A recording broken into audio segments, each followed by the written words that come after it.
अस्सलाम friends, welcome back to top smarties drama serial Shikanja. Fiza को तो इस बात का इंतहाई गुस्सा है कि राशिद दोबारा से घर वापस आ गया और रानी ने उसको घर आने भी दिया। भाई रानी तो फिज़ा से जान छुड़वाना चाहती है और ये भी चाहती है कि फिज़ा की शादी ज़ारून से ना हो।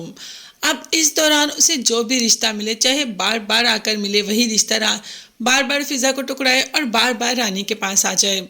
रानी तो उस रिश्ते को फिर भी कबूल कर लेगी, मगर फिजा ने कह दिया कि अब वो बिल्कुल भी राशिद से शादी नहीं करेगी।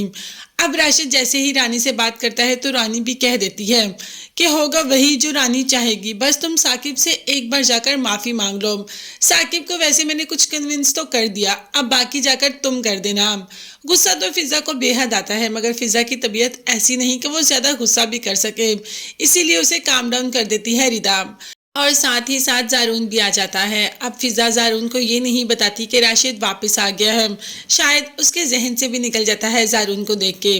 वैसे इन दोनों की अंडरस्टैंडिंग देख के लगता है कि ये दोनों तो बहुत जल्द शादी कर लेंगे, मगर यहाँ फिज़ा भी बिल्कुल भी ऐसा नहीं करेगी कि अपनी भाई की मर्जी के खिलाफ शादी कर ले। ज़ारून तो बारहा अपनी मोहब्बत का यकीन दिलवाता रहता है फिज़ा को, और ये भी कहता है कि मेरी ज़िंदगी में ना तुम्हारे अलावा कुछ कोई है और ना ही कोई होगा, तुम ही मेरी ज़िंदगी हो और तुम्हें तो मैं पाकर ही रहूँगा। यही बातें घर जाकर कॉल पे भी हमेशा फिज़ा से करता है, और फिज़ा जानती है ज़ारून उससे बहुत मोहब्बत करता है, और वो ये भी जानती है कि एक ना एक दिन वो ज़ारून की ही होगी और ज़ारून उसको पाने में कामयाब हो जाएगा। ज़ारून रानी के साथ सामने हर हद पार कर देगा और फिज़ा को यहाँ से ले ही जाएगा। अभी तो रानी ने ब्रेन वॉश कर दिया यहाँ पे साकिब का, और साकिब को समझा दिया कि उस दिन कुछ लोग पकड़ने के लिए आ रहे थे राशिद को।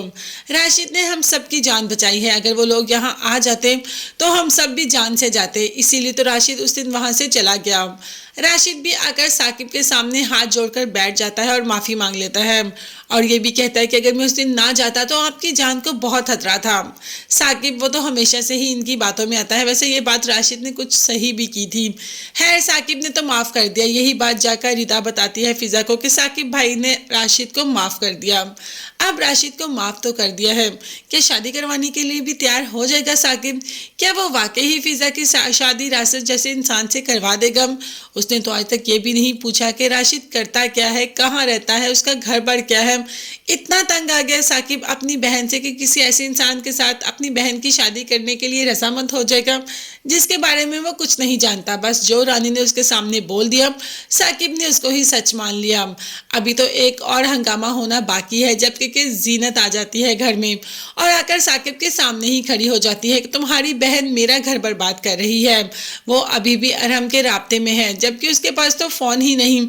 ये बात जब साकिब ने की तो कह दिया आगे से कि इसके पास बहुत ऐसे ज़रिए हैं जिससे ये अरहम से राब्ते में रहती है। अरहम से राब्ते में रहती है, फिर मेरी और अरहम की लड़ाई होती है। इनसे कहे कि मेरे घर की जान, मेरे शौहर की जान छोड़ दे।